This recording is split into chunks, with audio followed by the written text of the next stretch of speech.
Hello and welcome back. This is video number 8, and we're going to talk about the first strategy for building your list. Now, obviously, this is what we have built up to this point, and we know that we are going to approach vendors. Now, before you approach vendors and try to get them to say, yes, I will put your offer on the thank you page, you want to do a few things. Now, this is not necessarily required, but this is going to help you get more yeses. So once you have everything in hand, what we highly recommend that you do is you set up your product on a real sales page. Now, you might be thinking, oh, this is so hard to do, but in reality, what I recommend that you do is taking what you learned in the previous video about getting a script written, finding a video spokesperson on Fiverr to read that script. All you have to do is you can do the same thing.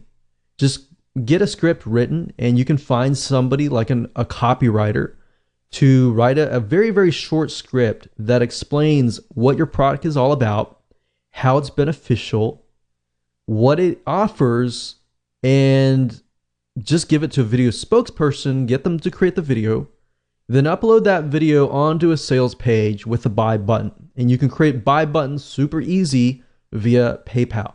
Now, if you have any problems, you can get somebody else to create your sales page, but it's really not a complex process.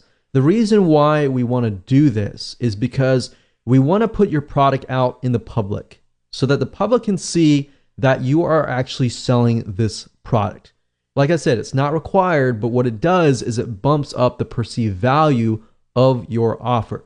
So when you actually approach vendors, you can say, hey, this product is actually being sold for $47, but I'm going to give it to your subscribers, your customers, for free.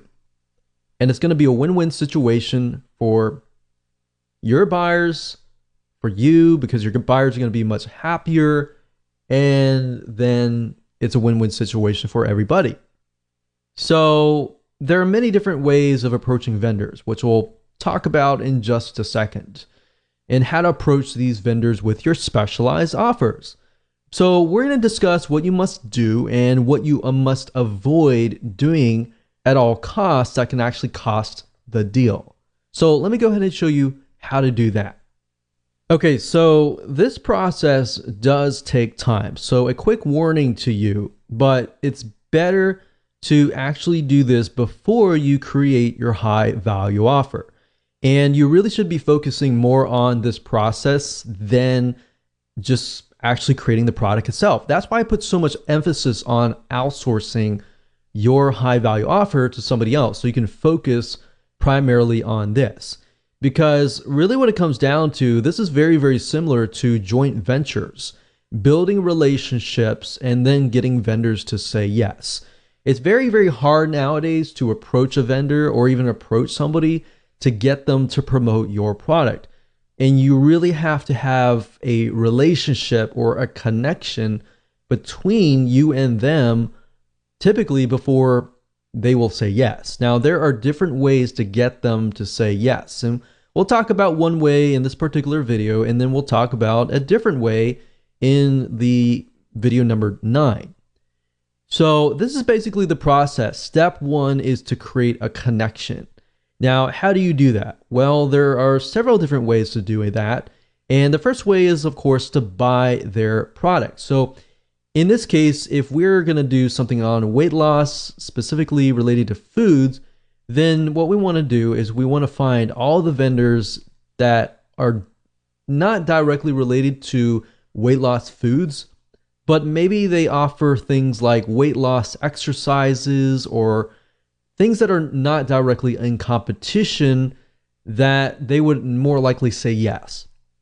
So you can buy their product, or you can be their affiliate and promote their product, which we'll talk more about in the next video. So you got to have that connection. A lot of people feel like they approach people or as many people as possible and get them to say yes.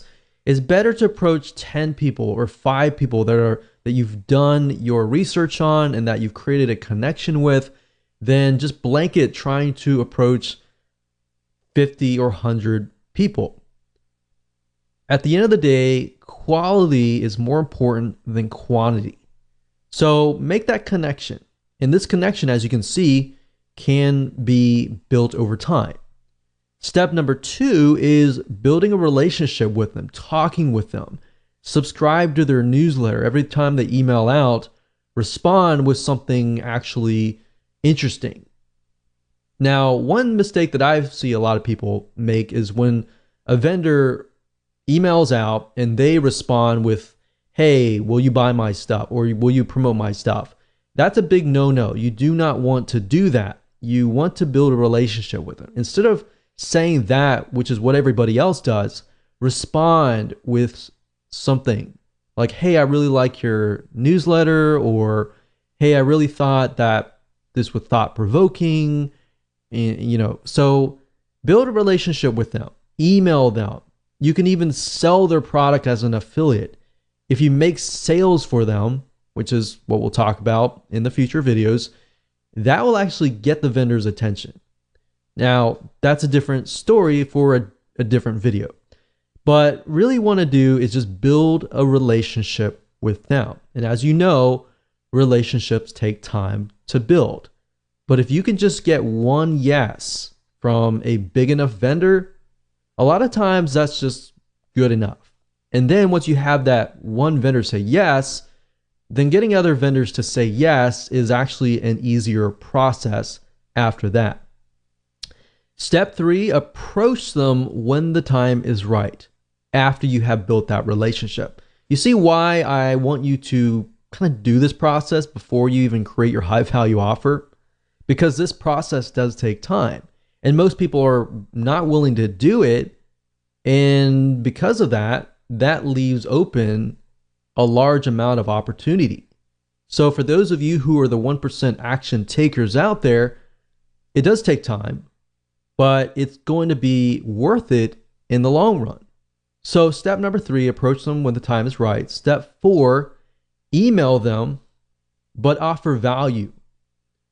Every email or reply to them, it must be offering value. You don't want to ever get into this mindset of, you owe me, you need to promote my product, or you need to do this or that. That is the wrong mindset.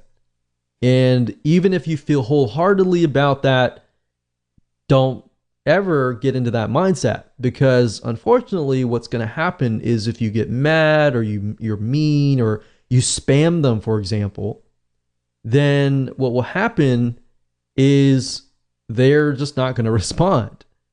So step 5, don't get mad, don't refund, don't be mean or anything, because highly likely if they're an authority in their niche, they are more likely to know other vendors. So if you get mad at them, they're going to tell their friends, or it might just come up in conversation. And if that's the case, then it's going to be hard to break in to that niche. Does that make sense? So that's the process. Very simple, very easy to do. As far as emailing them and trying to figure out what you should email them, just say, hey, just respond as a friend, as you would talk to a friend, and go from there.